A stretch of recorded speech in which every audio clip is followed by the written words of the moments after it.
नमस्ते, स्वागत है आप सभी का ग्रेट मंत्रा की यूट्यूब चैनल पर। साथियों, हम 1000 वन लाइनर प्रैक्टिस सीरीज लेकर आए हैं आपके सामने ईवीएस के। तो ये वो क्वेश्चंस हैं जो बहुत ही इम्पॉर्टेंट है हमारे टेट, सीटेट और सुपर टेट के लिए।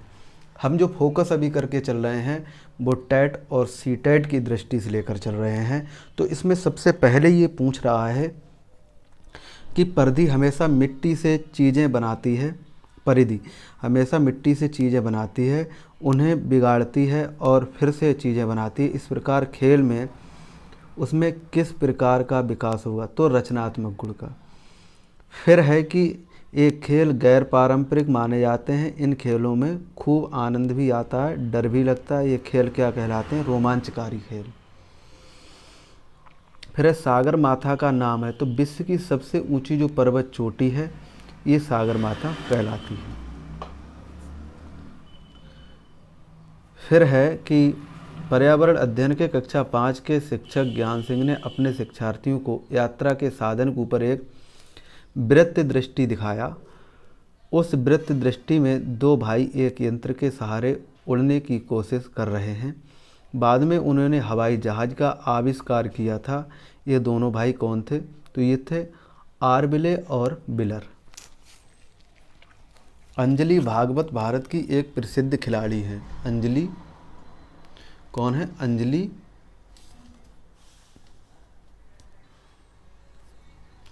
अंजलि भागवत भारत की एक प्रसिद्ध खिलाड़ी हैं। ये निशानेबाजी खेल से संबंधित हैं। सिंधु सभ्यता का मुख्य बंदरगाह था लोथल। दिगंबर और श्वेतांबर धर्म से संबंधित हैं जैन धर्म। धम्म की शुरुआत की थी अशोक ने। सोमनाथ मंदिर स्थित है गुजरात में। पर्यावरण अध्ययन कक्षा 4 की शिक्षिका मैत्रेय ने बच्चों को भारतीय नोटों के विषय में बताया। उसने यह भी बताया कि बहुत पहले भारत में नोट प्रचलन में नहीं थे, सिक्के का प्रचलन था। उसने बच्चों से पूछा, बताओ चांदी का टंका और तांबे का जीतल नाम सिक्के किसने चलाए? तो ये इल्तुतमिश ने चलाए। भारत की 8वीं अनुसूची में भाषाएं शामिल हैं 22।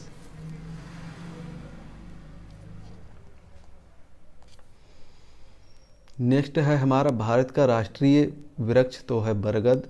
और बिहार की प्रमुख भाषा तो क्या है? हिंदी और उर्दू। और सामा चकेवा जो स्थानीय त्यौहार है वो बिहार का है। और बिहार का प्रमुख व्यवसाय क्या है? तो कृषि है। और उत्तर प्रदेश का राजकीय वृक्ष क्या है? तो अशोक है। उत्तर प्रदेश का राजकीय जो वृक्ष है वो क्या है? अशोक है। और उत्तर प्रदेश में विधानसभा की कुल सीटें कितनी हैं? तो 403 हैं। और राजस्थान में नगर निगमों की कुल संख्या कितनी है? तो 7 है। पंजाब का राजकीय पशु कौन है? तो ब्लैक बक है। और पंजाब का राजकीय पशु ब्लैक बक है। और छत्तीसगढ़ का राजकीय वृक्ष कौन सा है? तो वो है साल। और हरियाणा में लोकसभा की कुल कितनी सीटें? तो वो हो जाएंगी 10। आगे है ब्लैक फ्रैंकोलिन राज्य का राजकीय पक्षी है तो हरियाणा में। और दूधराज का राजकीय पक्षी वो है मध्य प्रदेश। और उत्तर प्रदेश का राजकीय पक्षी बारहसिंगा। भारत के राष्ट्रीय गीत के रचयिता कौन है? तो बंकिम चंद्र चट्टोपाध्याय हैं। और आगरा शहर की स्थापना किसने की? तो सिकंदर लोधी ने की। खालसा पंथ की स्थापना किसने की? गुरु गोविंद सिंह जी ने की। और डाक व्यवस्था की शुरुआत की थी वो शेरशाह सूर्य ने की। और लखनऊ में 1857 क्रांति का जो नेतृत्व किया था वो बेगम हजरत महल ने किया था। फिर है संवाद कौदमी नामक पत्राचार पत्र के प्रशासक थे तो वे राजा राम मोहन राय। फिर आता है कि 1915 में गांधी देश से वापस लौटे थे तो साउथ अफ्रीका से लौटे थे, अफ्रीका से। ठीक है।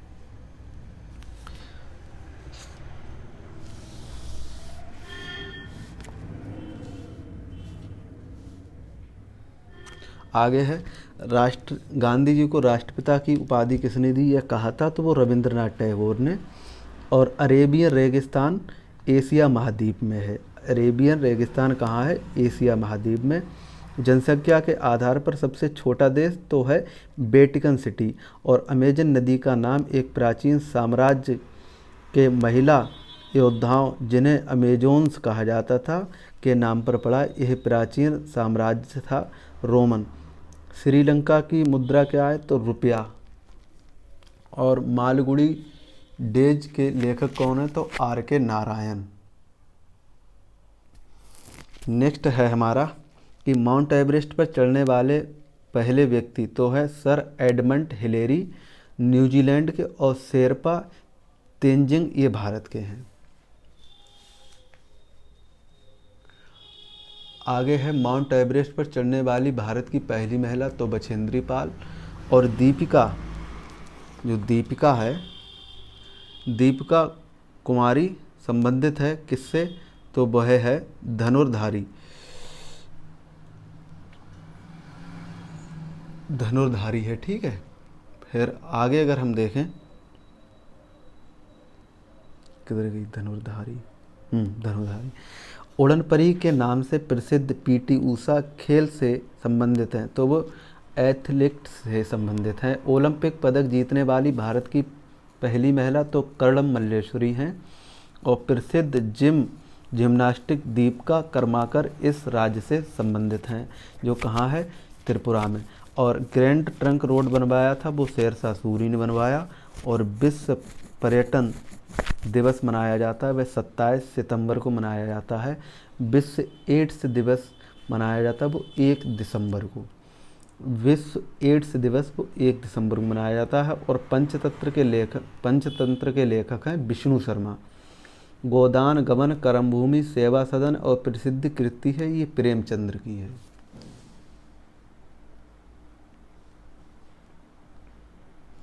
फिर आता है कि आईने अकबरी, आईने अकबरी,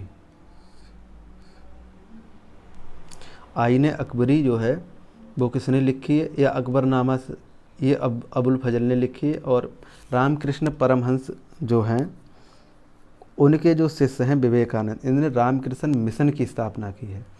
और ब्रह्म समाज की स्थापना किसने की थी? तो वो हैं राजा राम मोहन राय। और लुइस ब्रेल दिवस कब मनाया जाता है? ये 5 जनवरी को मनाया जाता है। जो लुइस ब्रेल थे ये दृष्टिहीन थे, तो इन्होंने ये विधि से, इसमें क्या होता है जो बच्चे होते हैं वो दृष्टिहीन, वो इस विधि से पढ़ते हैं। डिस्कवरी ऑफ इंडिया के लेखक कौन है? पंडित जवाहरलाल नेहरू। रविंद्रनाथ टैगोर को नोबेल पुरस्कार मिला था तो गीतांजलि, कब? 1913 में। फिर हर्षचरित्र के लेखक कौन है? तो बाण भट्ट हैं। और जापान की मुद्रा क्या है? येन है। और सऊदी अरब की मुद्रा क्या है? तो हेन सियांग की सीयू की प्रसिद्ध पुस्तक है तो वो हेनश्यांग की है। और प्रथम साहित्य स्रोत है तो वो है ऋग्वेद। प्रथम साहित्य स्रोत ऋग्वेद। सिख धर्म के संस्थापक कौन है? गुरु नानक देव। और सत्यार्थ प्रकाश के लेखक कौन है? स्वामी दयानंद सरस्वती। इनकी जो 1859 में पुस्तक आई On the Origin of Species में इसके प्राकृतिक चयन संबंधी शोध का विवरण है। ये उद्भव जीव विज्ञान में मील का पत्थर है। इस पुस्तक के रचयिता कौन है? Charles Darwin. फिर है प्रतिवर्ष 11 जुलाई को क्या मनाया जाता है? तो विश्व जनसंख्या दिवस मनाया जाता है।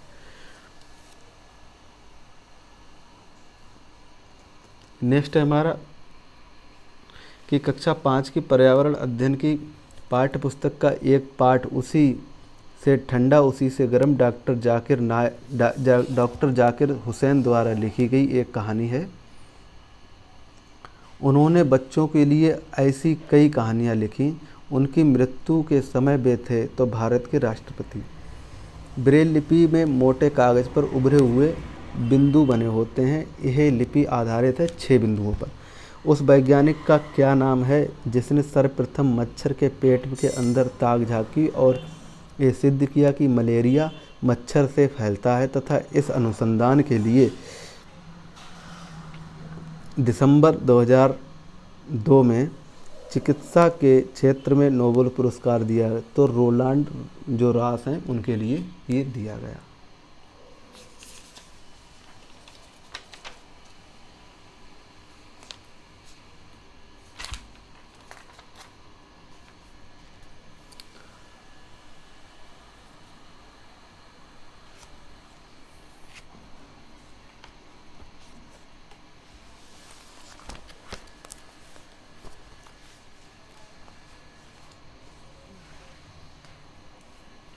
आगे देखते हैं कि बिहार का शोक कहते हैं तो कोसी नदी को बिहार का शोक कहते हैं।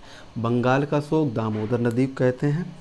और इस वन के वृक्ष मौसम में अपनी रक्षा के लिए अपनी पत्तियां गिरा देते हैं। यह वन उष्ण कटिबंधीय पर्णपाती वन के वृक्षों का उपयोग अखबारी कागज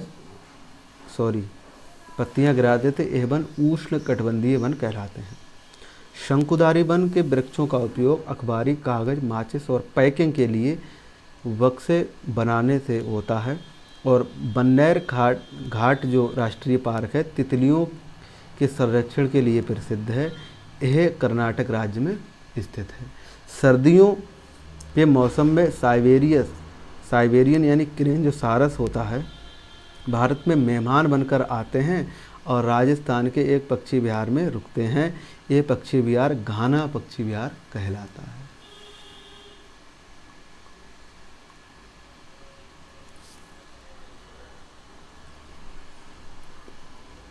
पर्यावरण अध्ययन की कक्षा 5 की विद्यार्थी अपनी शिक्षिका अरमीर कौर के साथ किसी स्थल के भ्रमण से लौटते हैं। कक्षा 4 की विद्यार्थी ने देखा कि कक्षा 5 के विद्यार्थियों ने अपने ड्राइंग बुक में बाघ को सफ़ेद रंग से रंगा। कक्षा 5 के विद्यार्थी ने भ्रमण के लिए कहाँ गए थे? तो वे बांधवगढ़ गए थे। कहाँ? बांधवगढ़। फिर है भगवान महावीर वन्य जीव अभयारण्य गोवा में स्थित है। यह किसके लिए प्रसिद्ध है? तो ये भौंकने वाले जो हिरन हैं उनके लिए प्रसिद्ध है, उड़ने वाली गिलहरी के लिए। प्रोजेक्ट रेड पांडा शुरू हुआ था ये 1996 में। और प्रोजेक्ट गजतमे संबंधित है तो ये हाथी से। और रेड डाटा बुक को जारी करता है तो IUNC। कौन? IUNC। फिर है असम का प्रसिद्ध एक सींग वाला गैंडा जीव अभयारण्य है तो वो कहाँ है? वो कांजीराम है। भूकंप की तीव्रता मापने का यंत्र सिस्मोग्राफ कहलाता है। जिम कॉर्बेट राष्ट्रीय उद्यान को पूर्व में हेली राष्ट्रीय उद्यान कहा जाता था। रिक्टर पैमाने द्वारा भूकंप की तीव्रता मापी जाती है और अंतर्राष्ट्रीय स्तर पर वन्य की सुरक्षा हेतु संस्था है IUCN। फिर है पर्यावरण एवं वन मंत्रालय या भारत सरकार द्वारा पर्यावरण के क्षेत्र में दिया जाने वाला पुरस्कार है तो वह है वृक्ष मित्र। भारत में प्रोजेक्ट टाइगर की शुरुआत हुई थी तो 1973 में हुई। और जो तमिलनाडु में गल्फ ऑफ मन्नार यानी कि मैरीन राष्ट्रीय पार्क स्थित है। वन्यजीव संरक्षण के प्रति समर्पित अंतर्राष्ट्रीय संस्था है तो वो कौन सी है? वन्यजीव संरक्षण के लिए समर्पित अंतर्राष्ट्रीय संस्था तो UNDP है। और जनपद यानी जम्मू और कश्मीर में चंदौली जनपद में चंद्रप्रभा वन्यजीव अभयारण्य है। और दागी गांव राष्ट्रीय उद्यान जम्मू और कश्मीर में है।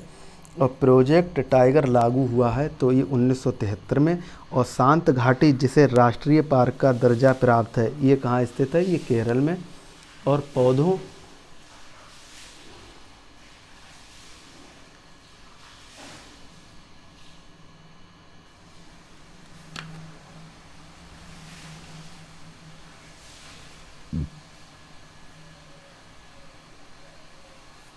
फिर नेक्स्ट है हमारा कि टाइगर टेस्ट के नाम से जाना जाता है तो मध्य प्रदेश। आगे हम देखते हैं कि जो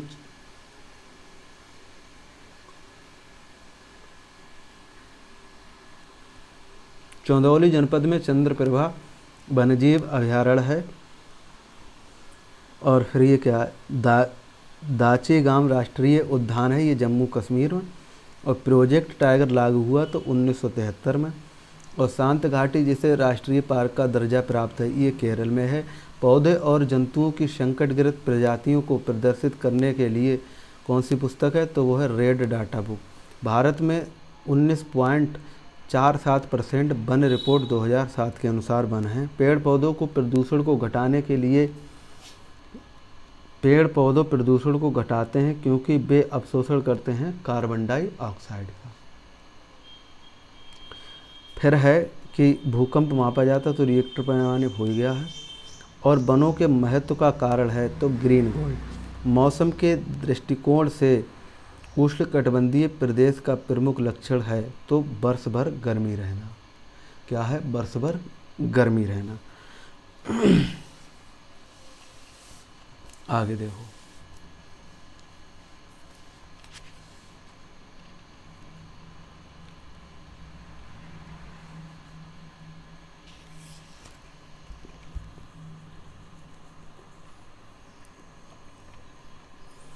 अलबरूनी जो उज़्बेकिस्तान का निवासी था, यह महमूद गजनवी के साथ भारत आया।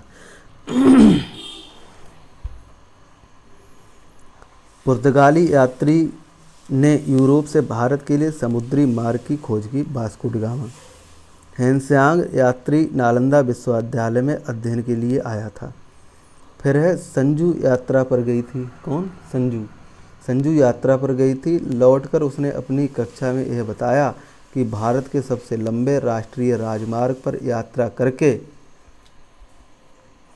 आई है। वह वहाँ से कहाँ तक की यात्रा करके आई? तो बनारस से कन्याकुमारी तक।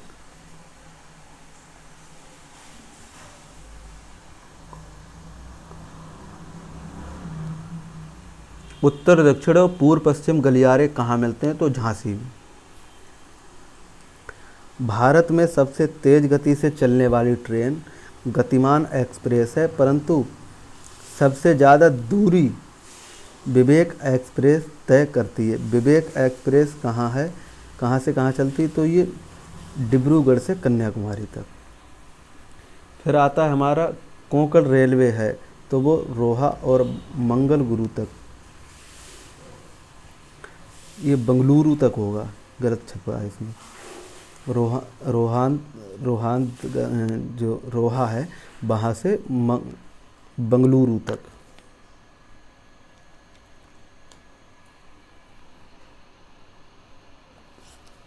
फिर आता है कि भारत में मेट्रो रेल की शुरुआत हुई थी तो कोलकाता में। और नहावा सेवा एक अंतर्राष्ट्रीय पत्तन यानी कि बंदरगाह ये स्थित है, तो ये मुंबई में है।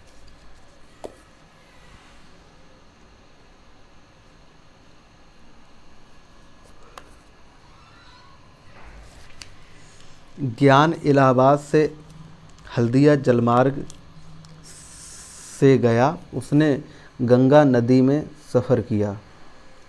ज्ञान इलाहाबाद से हल्दिया मार्ग में गया, तो वो पूछने का अर्थ है किस नदी में? तो गंगा नदी में उसने सफ़र किया। मीनाम्बकम अंतर्राष्ट्रीय हवाई अड्डा स्थित है, तो चेन्नई में। सावरिया व माल को एक स्थान से दूसरे स्थान पर ले जाने को कहते हैं, तो यात्रा, सवारियों होगा ये। हमारे देश में सबसे लंबा राष्ट्रीय मार्ग है तो NH7। और स्वर्णिम चतुर्भुज परियोजना संबंधित है तो सड़क परियोजना। हमारे देश में आवागमन के लिए सबसे अधिक ऊंचाई पर स्थित है तो वो राजमार्ग है मनाली लेह राजमार्ग। भारत की पहली ट्रेन कहाँ से कहाँ चली? तो मुंबई से थाने तक चली।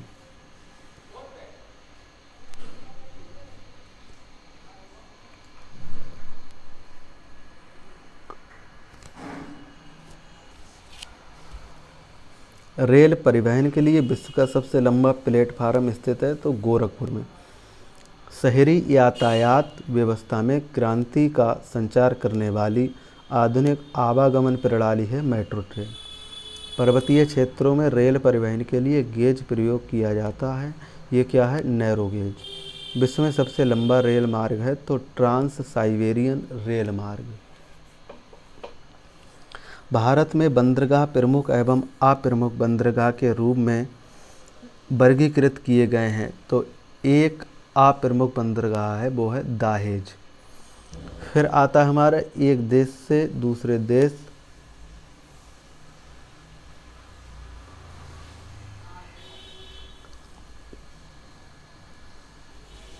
एक देश से दूसरे देश, एक देश से दूर स्थित दूसरे देश की यात्रा करने के लिए परिवहन कंपनी के पास जाएं तो एयर इंडिया। जिन स्थानों पर सड़कें और रेल मार्ग नहीं, वहाँ आपात स्थिति में मदद के लिए कौन सा वाहन प्रयोग करते हैं? तो हेलीकॉप्टर।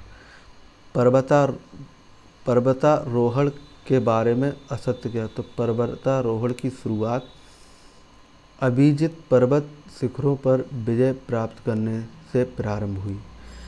एक पुर्तगाली यात्री ने यूरोप से भारत तक के लिए समुद्री मार्ग की खोज की, तो वह वास्को डी गामा।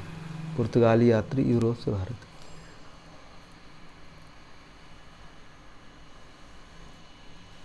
वह